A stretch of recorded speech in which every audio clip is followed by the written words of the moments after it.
Hey guys, and welcome back to another episode with Coin Hoarder. Today we're going to be doing a couple of things. One, we're going to go through $100 worth of quarters. I know it's not a full box. We're not looking super full over there, but it is all the bank had when I went there. I usually don't look through quarters just because I'm not a huge fan of the 50 state park program, or 50 states and park program.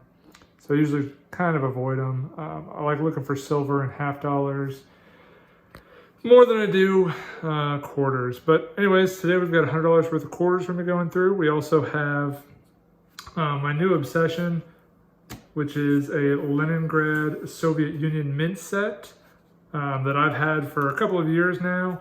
And I've really got into collecting all of them. So I have unboxing here, one of the first eBay items I purchased towards collecting all of the Soviet Leningrad mint. So we're going to open that up here in a second. And then, like last time, I'm going to do a little bit of a time lapse and kind of stop and go through all the quarters that I kept at the end of that. So yeah, go ahead and post any comments that you have about the Leningrad. I will say that as far as information is concerned, there's not a lot of it out there right now, so it will be kind of one of those learning as I go. I'm going to be hitting up a bunch of forums to see if I can find any type of information about it whatsoever, but as of right now, there's a website that was updated in 2003, seems to have the most up-to-date information about it. So yeah, any information you guys have, I would greatly appreciate, but otherwise, let's see what this is going to turn out to be. We'll go ahead and start here on the unboxing.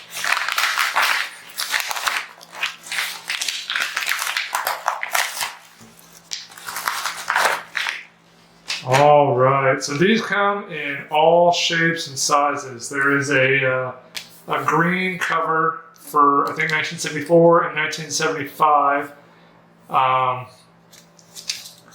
And then again, you can see here that the plastic holders they're in are red. There's also a blue plastic holder that they sit in.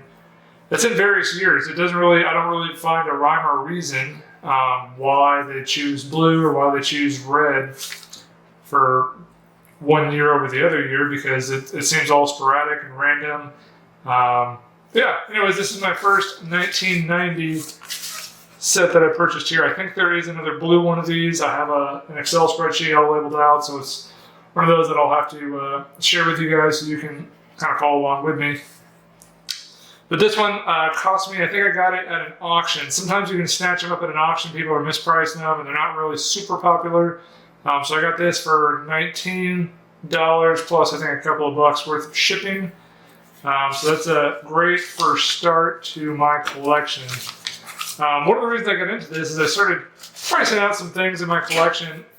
This is one that I had bought back a couple years ago in England, just from a thrift shop. As you can see, this has the blue, actually looks kind of dark gray in this one, but it actually does have the blue background. And this year, the 1982, I don't know if you guys can see there on the 1982 on the token.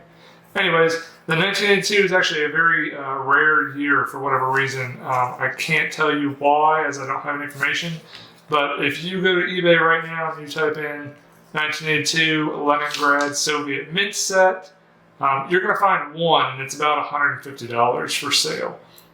Even if you look on the completed, you might find one, I think, within the last year that sold, but otherwise that's it. You don't have any from 1982. So that kind of intrigued me. And on top of that, I also looked for sets, like complete sets to buy or just kind of, use as a basis for starting my collection, and there's almost none.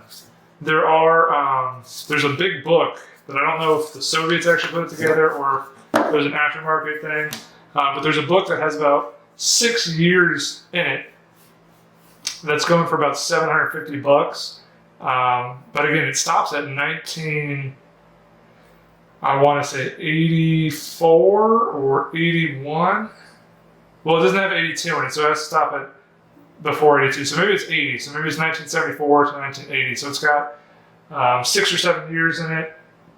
But it's going for about $750. There are some people selling 5 or 6 of these. at a time, going for, I mean, some are ungodly, some are like $2,500. You can get these at any given time, I think, other than mine and maybe a couple of other years. You can get them for about $50 a pop. If you're really, really good at auctions and watching that stuff, you might be able to get them for under 30. Usually they range from about 30 to $50.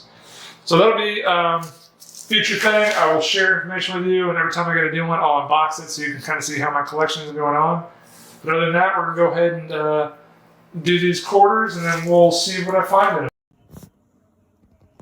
So I know I said I wasn't a fan of the 50-state quarter program as well as the America the Beautiful program.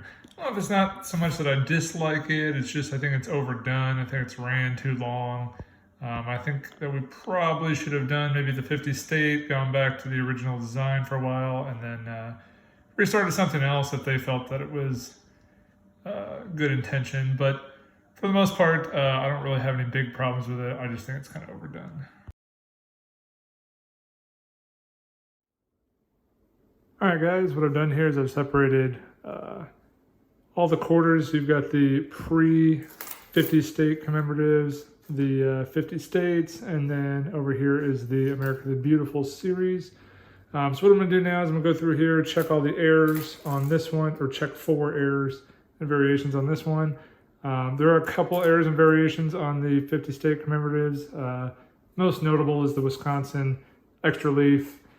And then over here, I'm also going to check for, I pretty much did check for W's, but I want to double check myself. And then maybe keep a couple of gems. And then lastly, I've also pulled out 4, which I think are worthy to put on eBay or worthy to go into my collection, depending on which one I choose. So yeah, I'm going to go ahead and sort through these. Also at the same time, I've started another little tin album here to fill up. So I'm also going to be filling this up. I will show you which ones I'm keeping in here. They should all be D's because I'm on the West Coast. So it's a little bit harder to get the Philadelphia mint marks on there. So I expect it to be mostly Denver mint marks. Anyways, here we go.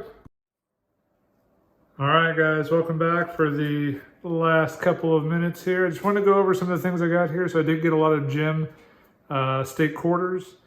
And then I also did get some to add to this book. I did just restart this book a couple of weeks ago. So this will get smaller and smaller as time goes on. And I might even get frustrated and end up buying a couple off of eBay. As far as varieties and errors are concerned, I didn't get anything, which is disappointing, but kind of expected. On that note, please feel free to subscribe. New video every 2 weeks. This next time I'll probably be hunting through some pennies, and then if I get any more of these Leningrad mint sleeves, I will be making another video to show an unboxing of them and see how my collection goes. Thank you very much.